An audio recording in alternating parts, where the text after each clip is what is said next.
Hello, everybody, and welcome to the monthly market memo for the month of July and August 2026. I'm Case Eichenberger, the Chief Investment Officer with RetirePath Advisors. And in today's short video, we wanted to walk through some of the major market moving themes for the month of July and a little bit of an outlook for the rest of the summer. So without further delay, let's go ahead and jump into it. Markets were a little bit lower in July. The S&P, as I'll show you here in a slide, was about flat, but some other markets were positive to negative. So kind of a mixed month. This did buck the historical trend of higher returns, historically speaking, in July, usually around 1 to 1.5% positive returns going back to 1928. So we usually see a good summer month of July. This was a little bit muted, as I mentioned, but returns so far for the year very much still positive. Now, some of the major themes that I've noticed that were moving markets were the Federal Reserve. This continues to garner a lot of attention. The new Federal Reserve chair, now through two meetings, has caused a lot of, I guess, volatility here in the stock and bond markets without little what we call forward guidance on maybe what they're going to do to curb inflation or stay pat and not raise rates. So that may lead to some volatility, as we've already seen. Now, if the Fed does tighten its policy stance, stocks can still move higher, and I'll show you why and how here in a couple slides. And then finally, the rest of the agenda will wrap up with why the sentiment amongst investors for mostly this year, really all this year, has been very bearish, which may be a contrarian indicator, which can lead to very good returns for stocks for the rest of the year. So let's jump into it and just show you how we set up for the month of July. Mostly lower, as I'm going to show you here with these bars. US mid caps and small caps, which are leading the year for returns for the year, actually had the most negative, only down 2.5% for the month. Everything else was roughly flat, if you will. Cash and international stocks up about 1/3 of 1%. So just not a lot of movement in July, which is fine. You know, we expect a little bit of pullbacks here and there, and this is still just roughly a flat month. So I do believe in in the summer slowdown, if you will, or summer pause can be very healthy for markets to reset expectations as we get into earnings season here for the quarter and to bode well for the rest of 2026.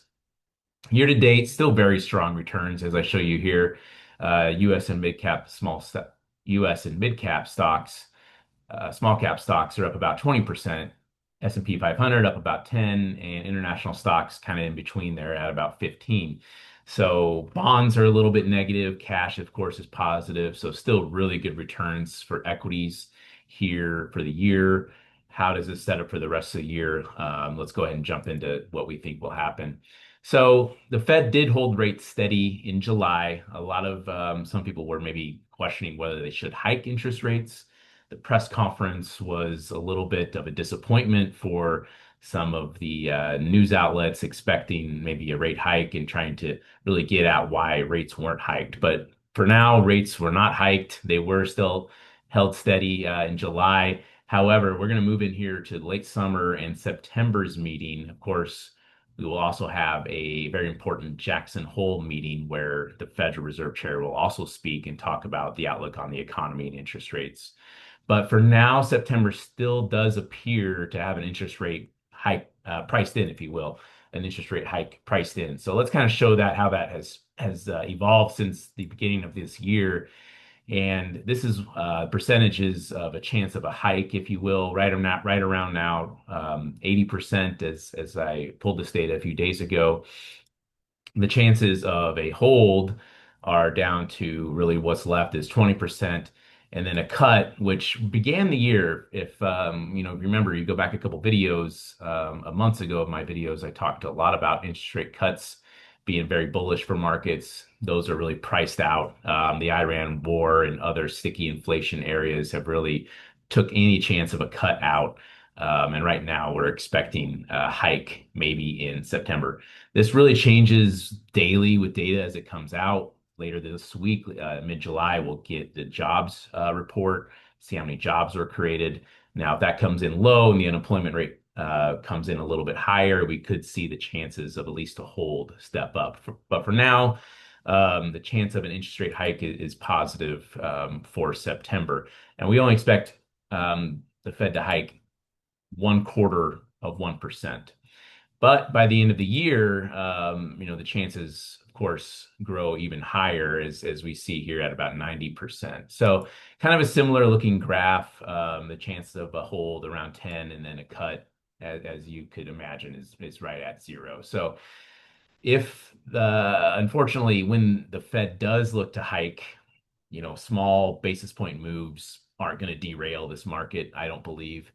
And really, I think they've admitted that they cannot control tariff inflation, which is coming down, AI inflation, which is potentially picking up with the data center build out and all the AI money being pushed around, as well as oil inflation, which is caused by, of course, the Iran war, which is on again, off again. So we see oil being very volatile, but the Federal Reserve for now looks to be hiking interest rates by the end of the year.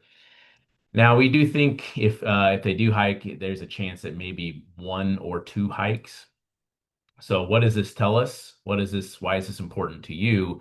That would push up short-term interest rates right around 4%, which means, maybe the money you get at your local bank for lending to them or a CD actually could be going higher by the end of the year. Currently, we are right around 3.6 to 3.7%. Of course, everybody has a different rate, but that is where the Federal Reserve is setting short-term rates at. So that can move a little higher. Longer term yields, though, have already moved higher. Now, this is important because this is really what a lot of companies borrow at. And of course, our consumers borrow at in terms of mortgages. As you see in the second chart, I'm going to show you really, this is looking at the 10-year Treasury yield. About 1 year ago, around 4.5. Now it's around 4.7. So, definitely inching up higher and making markets a little bit tighter. This could kind of not spur a ton of economic growth, but cause economic growth to slow down. You also see this with mortgage rates as about a year ago, around 6, 7, and now they've climbed back up close to that again. So unfortunately, this doesn't help if you're looking to buy a house. Home affordability is still very low. Mortgage rates are still very high, and again, not expected to really come down at this point. And you'll probably see it hover around that 6.5% range. So this could tighten the economy again as borrowing costs move higher. This does not have to wait for the Federal Reserve. Markets will move before the Fed does, and this does have an impact on the economy. So we'll have to see. GDP is revised, I think, for last quarter around 1.5. Not great, but still positive and roughly in that range where the Fed expected it to be. But finally, as I kind of wrap up here, if we do see a rate hike 2026, what happens to stocks? I think that's the logical question is, okay, what's this going to do to stocks? History tells us that a slow tightening cycle, meaning you tighten and maybe you raise interest rates by 25 basis point hike. You wait a little bit, maybe you raise again, just kind of slowly. That's usually a little bit more digestible compared to what we did a couple years ago was we hiked interest rates very quickly to get on top of inflation. So to show that here, we've done some studies and read some studies that the year before the first rate hike, all tightening cycles are right around the same. Really good return, 17, 18%. It doesn't matter if it's slow or fast. Now, obviously, let's move into what happens as we look that first year of rate hikes. Slow tightening cycles right around 10.5%. Honestly, that's where we're at right now in the S&P 500. So that tells you the market is expecting, if it is in a rate hike, they're expecting a slow tightening cycle. Fast tightening cycles, negative. So market, and that's what you saw a couple years ago when the rate hikes moved very quickly. So we're in the camp of slow tightening, if anything at all. And we've also see just looking the second year, markets tend to rebound from that fast tightening cycle, and the slow tightening cycles kind of are a little bit muted from there. So we'll have to see where this ends up, but I think slow tightening cycle is the way it's looking right now. That's the way the market's pricing it in. Unless inflation really surprises to the upside, which we don't expect with average hourly earnings really coming in pretty low on trend. We do expect inflation to be roughly where it's at around 3% or so. And then finally, maybe talk about a little bit of bullish outlook for the rest of the year. And I like to talk about this every now and then. It's investor sentiment. This is can be a good contrarian indicator. It is very bearish right now. So if it is bearish, contrarian would tell us stocks can go positive and vice versa, right? So stocks tend to climb a wall of worry is what the saying is. And right now, that's what we're seeing. We're seeing a lot of sentiment of people surveyed saying, I just don't see stocks moving much higher. However, that tends to actually buck that trend. We see looking at like a half year trend line here, bearish sentiment is right around 40%. On average, it's usually around 30%. So we're much higher than that. We look at some percentile ranges here, 75th and 90th. We're above the 70th and closing in on the 90th. So all that tells us is there's a lot of bears out there still. This doesn't mean we are in any sort of a bubble by my textbook. There's still a lot of bears. There's not a lot of market euphoria.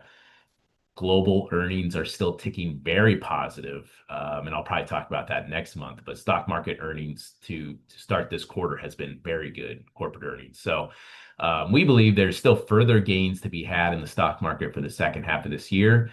And of course, I'll keep you updated with that as we talk again next month. So thank you again for watching. We approach the management of your complete financial landscape seriously. As a trusted steward, advocate, and confidant, we're completely committed to you, the client. Please reach out to us with any questions. Of course, call, email, visit our website for more materials and reading. I tend to post out there quite a bit. So you can always find copies of these videos as well out there and call your financial advisor with any questions. Again, we just hope you're having a great summer. Thanks again for watching, and I will talk to you again in about a month as we look to start the fall season. Thanks again, everybody. Take care.